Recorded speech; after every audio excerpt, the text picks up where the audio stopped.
خۆپێشاندانەکان لە ئێران و دەرەوەی وڵاتە جیاوازی نێوان خۆپێشاندانەکانی ئێستا و ڕابردوو کورد لەکوێ ئەم هاوکێشەیەدایە لە ئێراندا؟ ئایا هیوایەک هەیە بۆ کرانەوەی ئازادیە تاکە کەسیەکان لە وڵاتەدا؟ ئەم پرسانە و چەندین پرسی تریش لە بەرنامەی ئەم جارەی ڕوانگەدا تاوتوێ دەکرێت.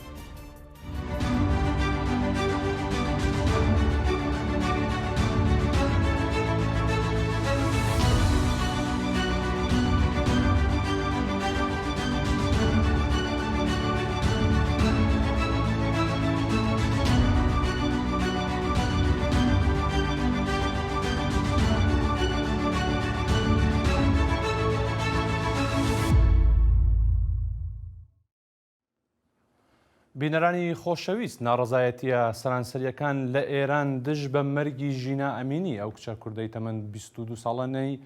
لە شاری تاران و لە بندستی هێزەکانی گەشتی ئێرشادی ئەو شارە کە ئەشکەنجە دراپێناوە تا هەفتەی سێمی و ئێستا خۆپێشاندانەکان چوونەتە نێو زانکۆکانی ئێران بەوانەی پایتەختیشەوە. هێزەکانی ئاسایشی ئێران سەرکردکردنەکانیان تا دێت زیاتر دەکەن. ئەمەش دوای ئەوەی هەر ئەمڕۆ ڕێبەری باڵای کۆماری ئیسلامی ئێران عەلی خامنەیی لە ئەوتارێکیدا لە ڕێوڕەسمی دەرچوانی زانکۆی لەشکریە وڵاتە پەنجەی تۆمەتەکانی بۆ جارێکی دیکە ئاراستەی وڵاتانی ڕۆژاوایی لە نێویاندا ئەمریکا و ئیسرائیل کردەوە. بەدەیان کەس گیانیان لەدەستداوە. وەک سەرچاوەکان لە ناوخۆی وڵاتەوە ئاماژەی پێدەکەن هەزاران کەسیش دەستگیر و بێسەر و شوێن کراون بە تایبەتی لە هەرێمە کوردیەکاندا. ڕۆڵی ژنان لەم خۆپێشاندانەدا بەرچاوە. ئەو توێژەی کۆمەڵگەی ئێران کە پاش دەست بەکاربوونی کۆماری ئیسلامی ئێران بۆ زیاتر لە توێژەکانی تر دەچەوسێنێتەوە. ئایا دەستپێکردنی ئەم خۆپێشاندانانە لە هەرێمە کوردیەکانی ئێران و بڵاوبوونەوەیان بە سەرانسەری ئێراندا چۆن لێک دەدرێتەوە؟ ئایا داخوازیەکانی خۆپێشاندەران لە سەرانسەری ئێراندا وەک یەکن؟ ئۆپۆزیسیۆنی ئێرانی چەندێک کاریگەری هەیە بەسەر ئەم خۆپێشاندانانەوە؟ ئایا هەنگاوی داهاتووی ڕژیمی ئێران چی دەبێت؟ ئایا حکوومەتەکانی کۆمەڵگەی نێودەوڵەتی چۆن مامەڵە لەگەڵ ئەم نائارامیانەی ئێران دەکەن لە دانوستانە ناوەکیەکان لەگەڵ کاربەدەستانی ئێراندا؟ بۆ تاوتوێکردنی ئەم بابەتە میوانداری هەر یەک لە بەڕێزان ئارێز محەممەدی چالاکوانی مافەکانی مرۆڤ و خوێندکاری کۆمەڵناسی و هەروە سەلاح عەباسی چاودێری سیاسی لە وڵاتی سوید دەکەین. سەرەتا بەخێراتنی هەردوو لا ئەکەم ئارێز خانم لای جەنابتانەوە دەست پێ بکەم. بەڕای جەنابت دەکرێت ئەم خۆپێشاندانانەی ئێستای ئێران بە شۆڕشی ژنان وەسف بکرێت؟ بەڵێ. سەرەتا سڵاوڕێزم هەیە بۆ ئێوە بۆ بینەرانتان، سپاس بۆ بەرنامەیە بۆ بانگهێشت. بێگومان من لە دەستپێکی ڕاپەڕیناکە ئەمڕۆ چ لە گفتوگۆی تاکە کەسی خۆم لەگەڵ لایەنێک چگەوەکە لە سوشیال میدیا موێت کە باسی کەم ئەم باسم ڕژادووەکە بەڵێ ئەم ڕاپەڕینە ڕاپەڕینێ ژنانە دەخود شۆڕشی ژینە بەڕاستی شۆڕشی ژنانە کە دەنگی ژنە، بەڵام ئەمە تەنها ژنانە بوون وەکو قاڵبی جنسیەت وەکو قاڵبی ڕەگەزی نیە، بەڵکو دەنگی ژنە بۆ مافی یەکسانی، دەنگی ژنە بۆ زۆر شتی تر بەڕاستی. بەڵام ئەوەی کە زۆربەی ژنان لە ناوخۆی ئێران و کوردستانە هاتنە سەرخیابان بێدەنگیان هەڵ نەبژار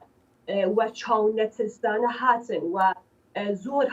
هەوڵیاندا ینی بۆ ئەوەی کە دەنگیان بگەێنریێ، هەر لە سووتاندنی لەشکەکانەوە بگرێت، هەر لە فڕێدانیانەوە بگرێت، هەر لە پێیوەستبوون بە کەمپینەکانەوە بگرێت بۆ ئەوەی کە بەربڵاوتر بێتەوە ڕزێتە. هەموو ئەمانە نیشانەری ئەوەیە کە بەڵێم شۆڕشی ژنانە دەنگی یەکسانیە، بەڵام بە دڵنیاییەوە شۆڕشێکە کە تەنها خواستی ژنان نییە، یعنی خۆ ژنی ئەو ژنانن کە لەوێ لە ڕاپەڕینەکەشدان تەنها خوازیاری ئەوەنین کە دەنگی ژن بگێنن، بەڵکو دەنگی هەر تاکێک بوون لەو کۆمەلگایە. بێگومان مەرگی ژینە یەکەمین مەرگ نەبووە کە بینیمانە و دوایینیش نابێت هەروەکو چۆندە ئێستا لە خۆپێشاندانەکانە ئێمەی بینین. بەڵام چەندین ساڵ زیاتر لە 10 دەیەکە کۆماری ئیسلامی بەستەمکردن بە سزادان بە حکمی نائینسانی بۆ سەر هەر تاکێ کە ویسپێتی دەنگ بەرزکاتەوە هەراسانی بە خەڵکێنە. ئێستا بە هەموو تاکێک بەگشتی بمانەوە بڵین، بەڵام ژنان تایبەتی ترێکن بەڕاستی ژنان هەر لە مافە سەرەتایەکانیان وەکو مافی هەڵبژاردننی جلوبەر، وەکو مافی هەڵبژاردننی دەستان، وەکو مافی هەڵبژاردننی تاریخ و وەکو تاکێک بێبەش بوون لە هەموو ئەمانە. بۆیە هەموو کات دەنگیان هەڵبڕیوە، بەڵام ئەوە نەبووە کە بڵێ یەکەم جارە ژنانی ئێران و کوردستان داوای مافی بکەن، یەکەم جار بێ کە جەنگ هەڵببڕن یاخود تازەوە گەشت بێت کە چه مافێکیان هەیە و کۆماری ئیسلامی چی لێ زەوتکردون. هەر لە سەرەتای کۆماری ئیسلامی جەنگی ژن دیار بووە، بەڵام ئەوەی ئەم ساڵ بەڵێ ئارێزخان ببوورە قسەکەتانە بڕم دێمەوە لاتەن زۆر گرنگە ئەوەی کە بەردەوام ژنان لە ئێرانە هەروە کە پێشتر باسمان کرد ئەو توێژە بوون کە لە دەست بەکاربوونی کۆماری ئیسلامی ئێرانەوە دەچەوسێنرێنەوە، بەڵام ئێستا و لەم هەلوو مەرجەدا بینین کە ئەم سەرهەڵدانانە ئەتوانین برین سەرکردایەتەکانیان ژنانێکن. دەگەڕێمەوە لات ئارێز خانم، با بڕۆمە لای کاک سەلاح هەر ئەو پرسیارەیش ئاراستەی جنابەت بکەم. ئایا بەڕاستی ئەکرێت وەک شۆڕشی ژنان دژ بە دەسەڵاتی کۆماری ئیسلامی ئێران؟ ئەگەر وایە فاکتەرەکانی ئەم شۆڕشە چین؟ فەرموو. سەرەتا ڕێز و سلااو بۆ ئێوە بینەرانی بەڕێز و میوانی بەڕێزی بەرنامە. من پێم وایە ئەم شۆڕشە دەکرێ بڵین بە پێشەنگایەتی ژنانە و دەشکرێ بڵین کە ڕۆڵێکی بەرچاو یا تەنانەت گەورەترین ڕۆڵ واتە پشکی شێر بە ژنان دەکەوێت لەو ڕاپەڕینە تازەیەدا، بەڵام دەبێ ئەوەشمان لە بەرچاو بێت کە ئەمە یەکەم جارە کە هەموو ڕاپەڕینەکانی پێشوو تێکەڵ دەبن لە ڕاپەڕینێکی گەورەتردا کە دەوێدا ژنان پێشنگایەتیان هەیە، ڕێبەرایەتیان هەیە و زۆر چالاکانە بەشدارن و جگە لەمە کێشەکە ئەوەیە کە ژنان گەورەترین بڵین کێشەیان هەبووە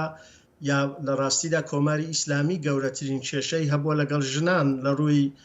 ئایدۆلۆژی و مەسهەب و لە ڕووی فکریەتی بڵین ئەو سیستمە ئایدۆلۆژیکە مەسەبەی کە ویستویانە بیسەپێنن. بێگومان ئەو سیستمە یەکەم دوژمنی خۆی یا ئەوەی کە دەبێت کۆنتترۆلی بکاوە دەبێ لە ڕێگای حیجابەوە لە ڕێگای جۆراجۆرەوە ناچاری بکات کە ویستەکانی ئایدۆلۆژی مەسەبی ڕەچاو بکە و ئیتاعەتیان لێ بکە ژنانی کۆمەلگان. بۆیە ڕاپەڕینی ژنان زۆر زیاتر لە ڕاپەڕینەکانی دیکە ئایدۆلۆژی حکوومەتی کۆماری ئیسلامی بە نیشانە دەگرێ و دەکرێ بڵین زەربەی لێدەدا و مەترسیدارە بۆ کۆماری ئیسلامی. بەڵام چینەکانی دیکە کرێکاران، قوتابیانی زانکۆ، ئێستا قوتابیانی مەدرسەکان، جگە لەمە کرێکاران و هەژاران واتە چینی خوارەوە، چینی سەرەوە، چینی مامناوەندی یەکەم جارە هەموو ئەو چینانە تێکەڵ دەبن لە ناڕزایەتەکاندا لە دژی حکوومەت و هەرەوەشە کە مەترسێکی گەورەی بۆ کۆماری ئیسلامی خۆبخەندووە. بەڵێ سپاس کاک سەلاح. ئارێز خان دەگەڕێمەوە لای جەنابتان. ئاماژەتان بەوە کرد کە دەکرێت وەکو شۆڕشی ژنان و شۆڕشی ژنان بێت ئەمە، بەڵام لێرە پرسیارێک دێتە ئاراوە، ئایا بەڕاستی ئەم خۆپێشاندانانەی کە ئێستا ئەکرێت، ئەو دروشمانەی دەدرێت، ئەو داخوازیانەی کە هەن لە نێوان خۆپێشاندەری ژنی کورد و خۆپێشاندەری ژنی نەتەوەی باڵادەست لە ئێراندا یەک داخوازین؟ بێگومان نا، بەڵام ئەمەوێت ڕێک دۆستانەتە جوابێ وڵامە بەرەمەوە چکە جوابێ پرسیارە بەمەوە چکە بەڕاستی شرایەتەکە هەستیارە. دیارە کە ئەم ڕاپەڕینەی ئێستا کە هەمووی یەکدەنگە بۆ نەمانی کۆماری ئیسلامیە بەڕاستی هەرەوەی کە کاک سەلاحیش ئاماژەی پێدا کە گرنگترین خاڵێک زافی کۆماری ئیسلامی بە ژنانە کە ئەویش بەهاتنە سەرکاری ئایدۆلۆژیەیە وەکو ئیسلام هێنای و ژنی پێسەرکوت کرد و بیستی ئەمە خۆی قایمتر و محکەمتر جێگەی خۆی بپێکێ، بەڵام نەیگرت کە خۆشبەختانە ئەوەشتی نەگرت ئەو بوو کە ئیسا لەرزەی بە تەواوی بنەڕەتی کۆماری ئیسلامیە هێناوە. ئەوەیە کە بڵین خواستەکانی ژنانی ئێران بەگشتی و ژنی کوردستان چەند دەتوانێت لێکچوو بێ تەنها لە نەمانی کۆماری ئیسلامیایە تەنها بۆ ئەوەیە کە ئەو هەموو زەوت و بێجەنگی کە بەسەر ژنا سەپاندوێتی کۆتایی پێبێ بەڵام ژنی کورد واقعبینانە دەربیڵێن یعنی ئەوەی کە بەسەر مێژووا تێپەڕێ ئەوەی کە بخوێنێتەوە ئەوەی کە دەست خاتە سەر ڕاستیەکان بەڕاستی بەماگات کە ژنی کورد یەکەم جار نییە کە جەنگی هەڵبڕیوە یەکەم جار نییە کە نەی بە کۆماری ئیسلامی بڵێت یەکەم جاری نییە کە بە هەموو شێوەیەک ویستیوێتی کە تاکی کۆمەلگا یخود کۆمەلگا وشیار کاتەوە لەوەی کە ئێمە ڕوبەڕووی چەند ڕژیمێکی درەندەین و چەند دەتوانێت لەسەر بۆ سەر تاک بۆ سەر دەربڕینی تاگۆ بە تایبەتی ژنان مەترسیدار بێ بۆیە ژنی کورد هەموو کات لە شۆڕشدا بووە لە شۆڕشی ئەم جارە پێشەنگە بەڵام بۆ مانانیە کە لە شۆڕشەکانی تر پێشەنگ نەبووە بەڕاستی بووە بەڵام هاڵپشتێک نەبووە ئێمە زانین کە کۆماری ئیسلامی بە یەک لایەن بە یەک دەنگ ناڕوخێ کۆمارێکە ڕژیمێکە کە ڕژیمێکی دیکتاتۆری بەهێزە نەک تەنها دەسەڵاتی لە ناوچەی چوارچێوی ئێرانی خۆیدا هەیە بەڵکو زۆر دەسڕۆیشتتویشە بۆ زۆر لایەن و بۆ شوێنی دیکە بۆ ئێمە بە ئاسان ناڕوە ئەگەر جەنگی ژنی کورد هەتاکو ئێستا نەویسرابێت کە گومانم لەوە هەیە کە جەنگی نەویسرابێت بەڵام بێگومان ئەوە ئەم شۆڕشی ئەم جارە دەرخەری ئەوەی شەکە ژنانی کورد یاخود ئەوەیە کە ڕۆشنی کردەوە بۆ ژنانی دیکەوە بە تایبەتی ژنانی ئێرانی کە چەندە ژنی کورد پێشەنگ بووە چەندە گارانەتر لەسەر ئەم ڕژیمە مامەڵی کردووە و وەزانیوتی کە لەگەڵ چ ڕژیمێکدایە بۆیە خەباتی ژنی کورد لە زۆر لایەن لە ماوەی ئەم چواردەیە لە زۆر لای خۆی نواندووە چەوە خەباتی چەکداری چەو خەباتی مەدەنی بەڵێ ئارێز خانم ئاماژەت بە پاڵپشتی کرد دەڵێ کە پاڵپشتی هەیە ئەم جارە بۆ ئەم خۆپێشاندانانە بە تایبەتی پاڵپشتی بۆ ژنان ئەتوانی ئاماژە بۆ پاڵپشتیانە بکەیت پاڵپشتیەکە بۆ ژنان کە بتانم بیرن ئێرادەیانە پاڵپشتیەک کە بتوانم کە بڵێم بۆ ژنی کورد کە بتانێت کە پاڵپشتی ئەم شۆڕشە بکە کە زیاتر بڕۆنە بەرەوە چوار دەیە بەرخۆدانە چوار دەیە تێگەیشتنە چوار دەیە کارکردن لەسەر خۆوەکە من وەکو تاکێک وەکو ژنێک چه مافێکم هەیە لەو کۆمەلگایە و لە قاڵبێکی تریتیش من وەکو نەتەوە چه جۆرە مافێکم لێ زەوتکراوە لە توێی کۆماری ئیسلامیە بۆیە ژنی کورد هاوکات چ ئەوەی کە لە شەڕا بووە بۆ وەکو تاکێک وەکو مافی تاکخوازی خۆی هاوکاتێک لە شەڕا بوو بۆ مافی نەتەوەی کە بێگومان منەتوانم بڵێم کە ڕێکخراوەکان حزبە سیاسیەکان و هەروەها خودی تاکی خودی ناوخۆی ڕۆژهەڵاتیش بێگومان بێتەسیر نەبووە لەسەرەوەی کە ئەم پێگەیاندنە ئەم گەشە فکریە بەرهەم بێت. بەڵێ سپاس ئارێز خانم کاک سەلاح دێمە لای جنابتان کاک سەلاح زۆر چاودێر و ڕەنگە هەمووشمان هاوڕابین لەسەر ئەوەی کە جیاوازی هەیە جیاوازیەکی زۆر قوڵیشەیە لە نێوان ئەم بارودۆخی کە لە ئێستا لە ئێراندا هەیە ئەم خۆپێشاندانانەی کە ئێستا لە ئێراندا هەن لەگەڵ خۆپێشاندان و سەرهەڵدانەکانی ڕابردوو ئەگەر بکرێت بە کورتی بۆمان باس بکەی ئەم جیاوازیانە چین و بۆچی ئەم خۆپێشاندانانە جیاوازیان هەیە لەگەڵ ڕابردوودا بەڵێ خۆپێشاندانەکانی ڕابردوو هەموو جارێک دەکرێت بڵێ چینێک تۆیژێک بەشی خوارەوە یان بەشی سەرەوە یان ئەو چینی مامناوەندی یان چینی خوارەوە بەرجەستە بوو بەشداربوونەکەی هەروەکو لە خەزەڵوەری 1398 یا 2019 بینیمان کە دوای گرانبوونی بنزین چینی هەژار زیاتر ڕژایە شەقام بە جۆرەی ڕۆیتەرس 1500 کەس کوژران لە سەرکوتی کۆماری ئیسلامیدا گیانیان لەدەستدا پێشوی لە دەیمانگی بڵین 1396 یا 2017 تا ساڵ و نیوەک یان ساڵێک و 9 مانگ پێشتر دیسان سەرهەڵدانێکی دیکە ڕوویدا دیسان چینی هەژار بوو کە ئەو ئابلۆقە ئابووری و گەمار و ئابوووریەکان لە کەنار گەندەڵی و ناکارامەدی و گەندەڵی حکوومەتدا بڵین گوشارێکی زۆری خستبۆ سەر چینی مامناوەندی زۆر کەم لەگەڵ بوو چینەکانی دیکە لەگەڵ نەبوون لە شۆڕشی سەوزیشدا 2009 1388 کە ئێمە بینیمان مەسەلەی ڕێفۆرم و هەڵبژاردن بوو چینی مامناوەندی بەشدار بوو کە داخوازی ئەوەی هەبوو کە ڕێفۆرم بکرێ هەڵبژاردننی بێ تەزویر واتە مەسەلەکە نە ئابووری بوو نە ڕوخانی حکوومەت بوو نە ینی بەشێک لە چینی مامناوەندی پێی وابوو لە ڕێگای ڕێفۆرمەوە دەکرێت بە داواکاریەکانی بگا کە ئەویش سەرکوت کرا ئێستا کانێ واوێ دەچێ کە ڕێفۆرم خوازەکان هەموو یا بەشی زۆری لایەنگریانیان لە دەست داوە و ئەو بەشە لە چینی مامناوەندی هاتووە لەگەڵ ئەو بەشەی چینی هەژار و چینی زانکۆکان قوتابیەکان ژنان جوڵانەوە جۆراجۆرەکان تێکەڵ بوون ئەوە هەروەکو پێشتر گوتم مەترسێکی گەورەی بۆ کۆماری ئیسلامی خوڵقاندووە چونکە پوتانسیەلێک یان هێزێکی شاراوەی زۆر ئازاد کراوە ینی ئەو هێزەی کە ئێستا ئازاد کراوە ئێستا لە تاران جاری وایە لە 6 گەڕک خۆپێشاندان وە زیاتر لە 6 گەڕک خۆپێشاندان دەکرێت هێزی سەرکوت زۆر بۆی زەحمەتە هەموو ئەو خۆپێشاندانانە کۆکاتەوە هەمووان سەرکوتکە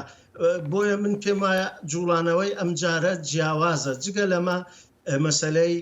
دروشمەکانیش پێمان دەڵێ ئەو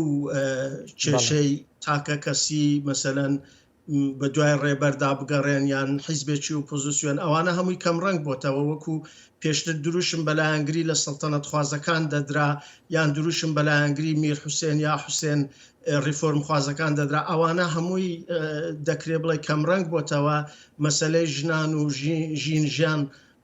ئازادی هاتۆتە گۆڕێ کە لە بنەڕەتدا دروشمێک کە دەکرێت بڵێ لە کوردستانەوە هاتۆ بۆ ناوەند ئەمەش بۆتە هۆی ئەوەی کە دیواری ئیتنیکی هەروەکو مامۆستا عەباسی وەلی چەند جار باسی کردو بڕوخێ گەلەکانی ئێرانە بتوانن هاودەنگ بن لە دژی کۆماری ئیسلامی کۆماری ئیسلامی بە تەنیا لەلایەن هیچ کام لە چینەکان و ئیتنیکەکان و گەلەکانەوە ناڕوخێ ئەبێ ئەم هێزانە هەموو کۆ بکرێنەوە بەدڵنیایەوە کاکسلا بەڵێ بەدڵنیایەوە دینەوە سەر ئەو بابەتە کە ئەبێت چۆن بێت ئەڕۆینە ناوبڕێکی کورت و بەردەوام بین لەسەر درێژەی بەرنامەکەمان. دەنگی ئەمریکا سەرچاوەی متمانە پێکراوی هەواڵ و زانیاری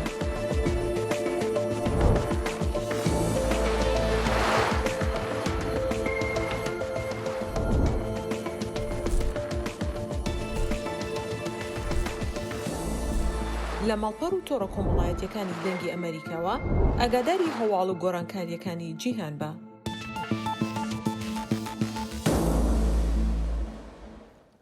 بەڵێ بینەرانی خۆشەویست بەردەوامین لە درێژەی بەرنامەی ئەمجارەی ڕوانگەمان کە تەرخان کراوە بە خۆپێشاندانانەی کە ئێستا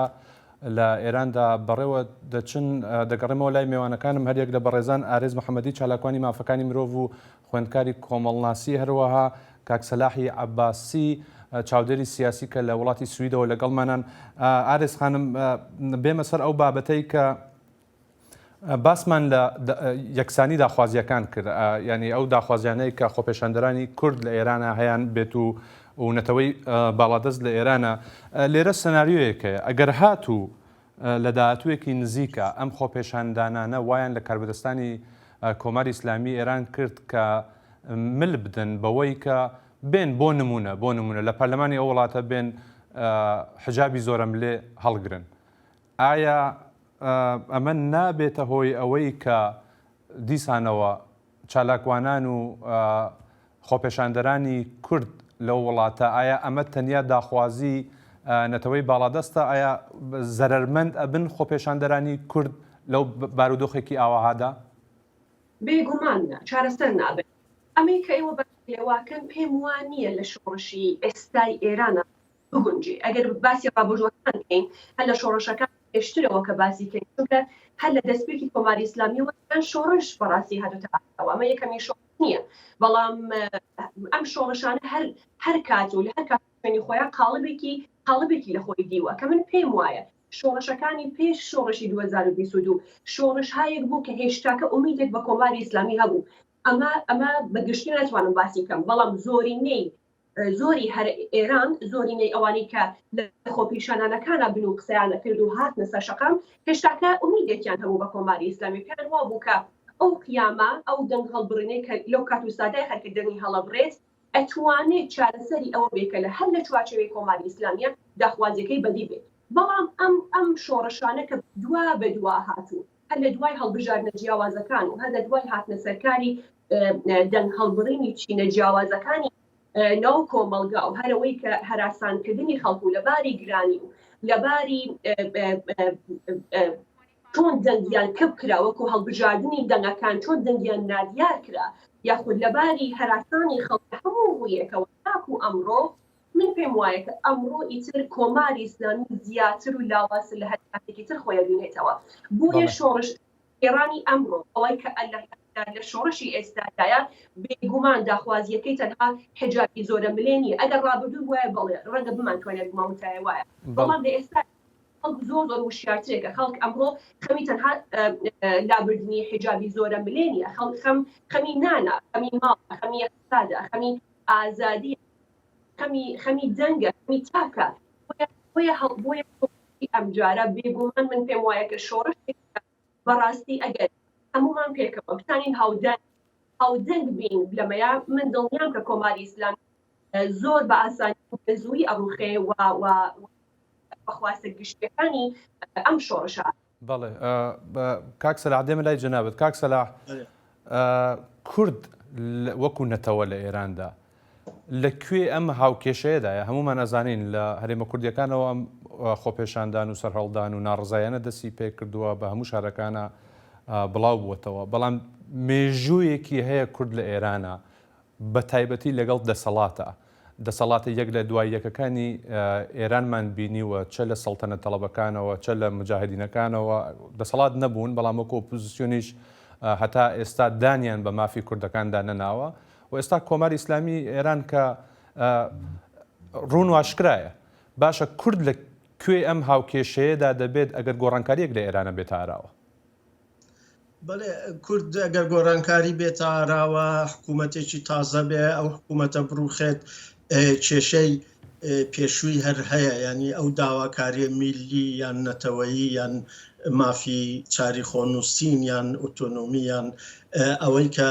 مافی زمانی دایکی، ئەو مافانەی کە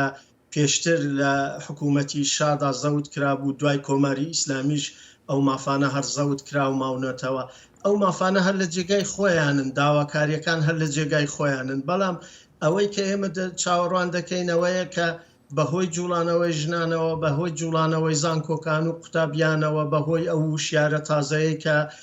لە نێو خەڵکی ئێراندا بە گشتی سەری هەڵداوە، حکوومەتی داهاتووی کۆماری ئیسلامی هەرچەندەوەش زۆر مسوەگەر نییە کە کۆماری ئیسلامی کەی دەڕوخێیان ئەو جوڵانەوەیە دەتوانێت بیڕوخێنێت، چونکە بەشێک لەوە ویست و داخوازی و ئارەزوویە. ینی ئێمە وەکو بڵێن چاودێری سیاسی یان وەکو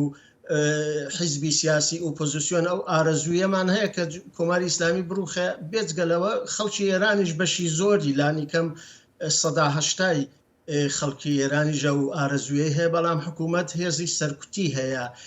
ئەوەش کێشەکە ینی دژوار دەکات کە ئێمە چارەسەرەکە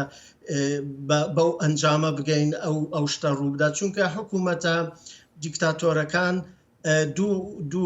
دوو هێزیان هەیە. حکوومەتە دیموکراتیکەکان ڕزایەت دروست دەکەن، واتە ڕزایەت لە نێو خەڵکدا دروست دەکەن، پێویستیان بە هێزی سەرکوت نییە. ئەو ڕزایەتە هەم باری ئابووری هەیە، هەم ئازادی بیرروڕا دەربڕینە و زۆر شتی ترە کە ئێستا کاتی باسکردنیان نییە. بەڵام حکوومەتی دیکتاتۆر هێزی سەرکوتی هەیە، لەو لاش دەبێت ڕزایەت دروست بکە، ڕزامەندی لە نێو خەڵکدا دروست بکە. کە ڕزامەندیەکە نەتوانێت دروست بکە، تەنیا هێزی سەرکوت دەمێنێتەوە. ئێستا کۆماری ئیسلامی ناتوانێت ڕزامەندی دروست بکە لە بەشی زۆری کۆمەلگادا لە نێو خەڵکدا، کەوا بێ هێزی سەرکوتی بۆ ماوەتەوە. ئەگەر هێزی سەرکوت بێتە لای خەڵک، وەکو لە میسر و لە تونس و لە زۆر وڵاتی تر کە شۆڕش کراوە، بەهۆی وەیە ئەو دیکتاتۆرانە ڕووخاون کە هێزی سەرکوت ئەرتەش هاتوتە لای خەڵک. ئەگەر ئەم شتە ڕووبدا، ئەو کاتی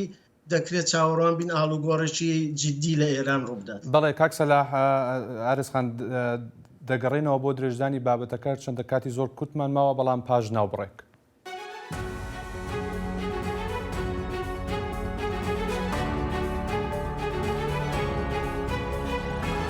چاوی واشنگتن بەرنمەیەکی هەفتانەیە لە بەشی کوردی دەنگی ئەمریکاوە ئامادە و پێشکەش دەکرێت. من بەڵێن ساڵح هەموو ڕۆژانێکی هەینی لەگەڵ پسپۆڕاندا تاوتوێی گەرم و گورتترین بابەتی ڕۆژ دەکەین لە پەیوەندی بە سیاسەتی دەرەوەی ئەمریکاوە. لەگەڵمان بن.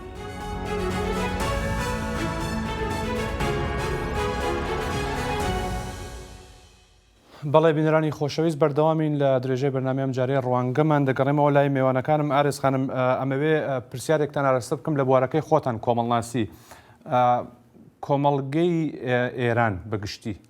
کۆمەڵگەیەکی فرەڕاهەندە، جیاوازی زۆر هەیە، جیاوازی ئاینی، جیاوازی دینی، جیاوازی ئیدۆلۆژی، جیاوازی کەلتوریش تەنانەت دەتوانم بڵێم. باشە ئەم جیاوازیانە لە ئایندەیەکی نزیکدا بۆ نمونە لە نێوان شیعە و سونە، لە نێوان ئیدۆلۆژی جیاوازەکان وەک کورد و فارس و تورک و ئازەری و بەلوچ و ئەمانە، ئایا ئەمانە نابنە هۆی داپڵۆساندنی ئەم خۆپێشاندانانەی کە ئێستا بەڕێوە؟ ئەوەی کە چۆن هۆی داپڵۆساندنی خۆپێشاندانانە دەخواتین بڵێن دواترەکان چی بەسەرە؟ چونکە خۆپێشاندانەکانی ئێستا بۆ نەمانی ئەم ڕژیمەیە بەڕاستی، یعنی هاوکاتیش منەڵێم هاوکات بۆ نەمانی ئەم ڕژیمەیە و تەنها خواسیش نەمانی ڕژیمیش نییە هاوکات. ئەوەیە کە دواترەکان چه دەسەڵاتێک بتانێت لە ئێرانە لە ئێرانی ئەم فرە ڕەهەندە کە خۆت باست کرد بە کولتوری جیاواز، بە نەتەوەی جیاواز، بە ئاینی جیاواز بەڕاستی چۆن بتانێت خۆی بگرێتەوە. و من پێم وایە ئەمێشە بەڕاستی هەروە بێکێشە نییە، دیارە کێشەی ڕەنگە بەڕاستی لێ بێتەوە، بە تایبەتی چۆن ئێستا فارزمانەکان لە خۆپیشانانەکانی ئێستا زۆر ئاپاگایتی بۆی ئەڕوانن بەڕاستی و تەنها خواستی خۆیان ئەبینن و داوای ئێرانێکی یەکپارچەکەن لەژێر ئەو هەموو کولتورە جیاواز و نەتەوە جیاوازیەکانە. بەڕاستی ئەتەنێت پڕکێشە بێ خۆ لە ئێستاش هەر ئەوەش بەڕاستی دەرەکەوێت. بەڵام من پێم وایە کە ئەبێمە هەوڵ بدەین کە لە دوای خەممان تەنها ئێستا خەمی ئەومان نەبێت کە کۆماری ئیسلامی بڕوات، خەمی ئەوەشمان بێت کە دواترەکانی من چۆن بتوان ئەو هاوسەنگی ڕاگرین، چونکە هەر هیچ نەتەوەی کورد بەڕاستی بە 2 میلیۆن کەسەوە و دوایەوە بە خەباتێکی چەندین ساڵەوە ناتوانێت بڕواتەوە ژێر پەرچەمی ئێران یا ناتوانێت بڕواتەوە ژێر حکوومەتی فارزمان کە درێژە بۆی بدا. بەڵێ ئێستا تەنها نەتەوەی کوردیش ئەگەر ئیجازەم پێ بدەن بەلوچەکانیش ئێستا ئەبینین بەڕاستی، ئەگەر تاێنێ بەلوچەکان بێجان بوون و تەنها خوات نەتەوەیەک دەنگی خۆی دێنێت بۆ ئیمڕۆ بەلوچەکانی، بەڵام بەلوچە بەڕاستی وەکو پاڵپشتێک لە کورد، وەکو چۆن ئەوەی کە وازیاری کورد وەکو مافازێک ئێران دەنگی خۆی بگەێنێ پاڵپشتی بووە. وامە ئەتوانێت هاوکات کە چەند ئەتوانێت لە داهاتوون ئێرانە پڕکێشە بێ بەڵام هاوکات دڵخۆشکە بچە، بەتێنێتەوە بردەستەکان ئێران هاودەنگ و پاڵپشتیەکە پەشەمین. ئارێز خان، داوای لێبوردن کاتی بەرنامەکە بە کۆتایی گەیشت. کاک سەلاح، داوای لێبوردن کاتمان نەما، پرسیارم هەبوو بگەڕێمە وڵاتان، هیوادان لێم ببورن بەڕێزان ئارێز محەممەدی چالاکوانی مافەکانی مرۆڤ و خوێندکاری کۆمەڵناسی و هەروەها سەلاحی عەباسی چاودێری سیاسی لە وڵاتی سویدەوە لەگەڵمان بوون. زۆر سپاس بۆ بەشداریتان. بەڵێ بینەرانی خۆشەویست، بەم شێوە گەیشتنە کۆتایی بەرنامەی ئەم جارەی ڕوانگەمان، هەتا بەرنامەی داهاتوو و مژارێکی دیکە بمێنن بەخۆشی.